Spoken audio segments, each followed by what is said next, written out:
Carlos Ruiz for Regular News here in the city of Bell Gardens, California, catching up with popular female fighter Iana Roxy Verduzco. You're back. It's great to see you. Everybody knew you were a little bit, under the weather. If you could go ahead and share what happened with us, but it's great to see you back. You're fighting on January 17th. Yes, I was supposed to fight December 13th. It got pushed back. My appendix ruptured in the middle of camp, so it was very unfortunate, but my body healed pretty fast, and here I am already in January, gonna fight right after my surgery. 2 weeks, started walking.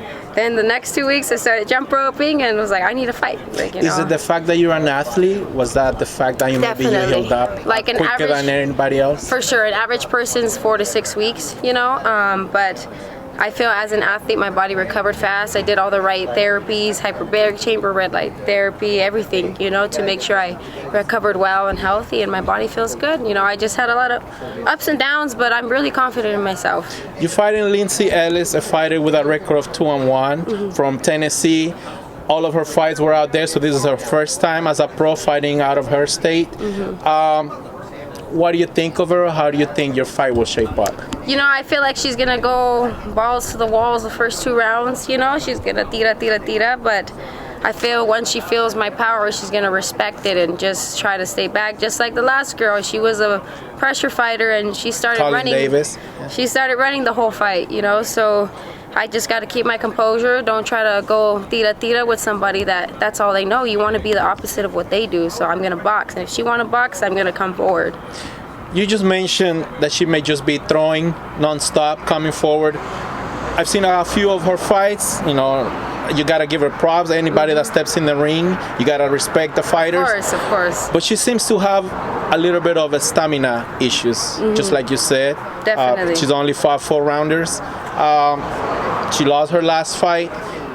Is that where you take the advantage, knowing that you've had all this amateur background? You've had probably way more experience than she does? I always say, every fight's different. I just had a surgery, but that don't make any difference, and it's not an excuse, So what I have to do is just break down to the body. I know she don't like body shots. The girl hit her with 5 left hands in a row. She doesn't learn from the first right hand. Okay. So did you see her last fight? I didn't see the last fight. I watched the fight before where she struggled with the girl in Tennessee. And the girl was the competition level that I'm at, and I'm not trying to be cocky or anything. It's just experience. Those rugged fighters are actually a lot more harder than fighting someone that's actually experienced and skilled, believe it or not, because those fighters come in like they don't care. So you just got to be careful and watch what you're doing and, give her props. But yeah, definitely I'm going to break down the body in the first 2 rounds and just keep breaking her down. Then she's a tree. She's 5'8", 5'7". Right. So I got to. Is that a disadvantage? Is that something that you just don't? I've always been the shorter person, so I love fighting tall people because they don't like somebody that I'm going to just come forward. I'm going to go to the body first and break them down. It's just chopping a tree down, timber. What's the tallest fighter you fought against? I didn't fight somebody super. I have fought people tall, but I think I sparred Maricela Cornejo, and she's pretty tall. She's about 5'10", and she's way bigger than you. I've been sparring a girl that's 5'10" and 5'8", so I can get used to this girl. Okay. So I'm sparring the right people for the right fighter, and I'm learning how to, I might be out of range, but I'm going to get in there. You got to waste the shot to land a shot with these tall girls. There you go. You've mentioned in previous interviews that it's normal for you to spar with guys. What's that like?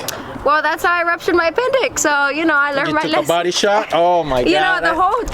The sparring, we were just sparring, and then after I felt like really sick, and then sure enough it ruptured. But I've sparred my brother too, and sometimes they don't go easy on me. They say I hit hard for a girl, so they're gonna hit me a little harder than an average girl. And some guys don't know how to work, some guys do. It just really depends who you got, but I like sparring guys to work on like my experience and skill level. It helps me be a lot sharper. But overall, I like sparring women because they'll want to hit you and they want to hurt you too. So you need that type of competition as well. Were you bummed out, obviously, when you didn't fight for your last fight, or were you just trying to recover, get healthy, and get back out there in the ring? I think I was upset because I was really close to my fight, and I missed the holidays because of it. I was supposed to just relax, and enjoy some food. Enjoy some food. All I had was a tamale or two, which I'm not complaining. What did your mom make? What were the holidays? She was making tamales, all kinds of them. My family made baked big spaghetti and all kinds of stuff, man. And I just missed out on all of it. But I had like 2 tamales, so I'm good. Do you enjoy the fact that you're a likable fighter? You're very approachable with fans and media, and that's working towards your advantage? You know, I always say, like, a fighter could be really good in the ring, but they're not a people's champ outside the ring. And, you know, for me, it's about the fans. I'm entertaining people. I'm not, yeah, it is about, you know, the money, this and that, you know, getting your belts, but overall, who's really supporting you is the fans. And I want to be a people's champ, not just a champ in the ring, but a champ outside the ring. And the people that don't like me, I don't even know them. So they're hating on a young 20-something-year-old girl. I love your answer, but do you see yourself fighting at 126 for a world title or 130? What would that be? 126. This fight's 130 because the girl, she can't make 126. Maybe the holidays, I don't know. But, you know, I want to do 126 and possibly 122. So.